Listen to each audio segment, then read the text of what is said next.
How's it going, everyone? I am the Shaz here with your video detailing the 13th official SBL. Much like every SBL, I'm here to remind you to do your one run focusing on voltage every day. For a lot of you, the goal, should you choose to accept it, is to end up in the top 5,000 in the overall voltage leaderboard. The reason for this is to ensure the maximum amount of high memory tickets possible to continue to work on the higher bond board levels for your cards, helping them be as strong as possible. The songs for this edition of SBL are Music Start by Muse, Kimi no Kokoro wa Kagayaiteru Kai by Aqua, and Beautiful Moonlight by Quartz. The MVP categories are Voltage, SP Gauges, and Stamina Heal Tap Skills. The stat boost for this SBL is a 20% buff to all first years, which plays a very crucial role in team building this time around. We begin this video by covering Music Start by Muse, a cool attribute song with 174 notes and a non-cleansable 20% off attribute appeal debuff, so you can keep Initial Rico, Flower Symphony Kasumi, and the rest of your cleansers on the sideline for this song. There are only 2 note gimmicks, all of which happen by note 50. The first note gimmick are 2000 stamina damage notes, which happen 7 times, and the second is a 50% SP gauge fill, which happens once right before the third appeal chance. Speaking of the appeal chances, there are 5 in total. The first requires 40k voltage and increases SP voltage gain by 20% for one time only. The second requires 103k voltage and fills your SP gauge by 1/4 if you're playing the advanced beat map. The third AC requires a small 38k voltage SP gauge pop and gives a 10k stamina heal. The fourth AC requires 48k voltage and gives all cards a 10% skill activation rate up for the next 15 notes. The fifth and final AC requires a 114k voltage SP gauge pop and gives all cards a 50% SP gauge gain rate up during the AC. Now, due to the stat buff going to first years for this SBL, the most common strategy amongst voltage leaderboard competitors comprised of Veggie Wonderland Yohane, Steam Maiden Hanamaru, and Dreamland Ruby. Other cool first year cards like Initial Maki, First Fest Rin, and New Year's Hanayo could possibly work as scores, but I would only suggest them if you lack one of the 3 cards listed. I would also like to note that if you are missing either Steam Maiden Hanamaru or Dreamland Ruby, running Cheerleader Kanan in your backline becomes less desirable, as you won't be cycling SP gauges enough for that card to be as useful as it can be. For SP cyclers, because there aren't really any restrictions on either gimmick notes or intra-AC gimmicks, you can freely use your best SP cheese team without any real repercussions. The same goes for Stamina Heal Tap Skill cards, though I would like to remind you to prioritize stamina healers that have SK typing first, like First Fest Mari, New World Setsuna, Moonrabbit Rico, Second Fest Yo, Tea Time Chica, and Party Honoka, if you have them. The second song for this SBL is Kimi no Kokoro wa Kagayaiteru Kai by Aqua, a natural attribute song that covers 150 notes and has a cleansable 10% off attribute debuff if you're playing the advanced beat map. There are 3 total note gimmicks in this song. The first gives all natural cards a 10% appeal buff for the next 20 notes, which happens a total of 15 times, overlapping for most of the song.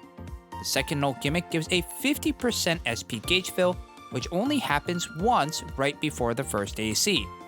The third note gimmick is a really awkward one, stating that if you fully miss that particular note, remove all buffs except those affecting base values. This note appears a total of 9 times, but most of you shouldn't have to worry about it at all. There are 4 total ACs, all requiring differing levels of voltage to clear, but do not provide any gimmicks whatsoever within the ACs. Because of the first note gimmick and the appeal buffing it provides, a strategy that I was alerted to that the JP Wells were running wasn't one I really thought of. This scoring strategy consists of a frontline featuring the new Second Fest Maru, Second Fest Rin, and First Fest Yohane. Yes, First Fest Yohane is meta in this spot. The reasoning for this is pretty simple. Because Maru and Rin both have voltage boost tap actives, you want to try and get those abilities to activate as many times as possible. And using the First Fest Yohane not only allows for that, but is also on attribute and benefits from the first year's buff for this SBL. Some of you may be wondering at this point if you could substitute Yohane for cards like Cyberworld Ruby and Veggie Wonderland Rena, and you most certainly can. These cards may not score nearly as much as the strategy I outlined, but it can get pretty dang close. Also, due to there only being 150 notes in the song and the SBL stat buff, the SP cycle strategy that you would normally see for most natural attribute songs just fell prey to not being as consistent as the other strategy.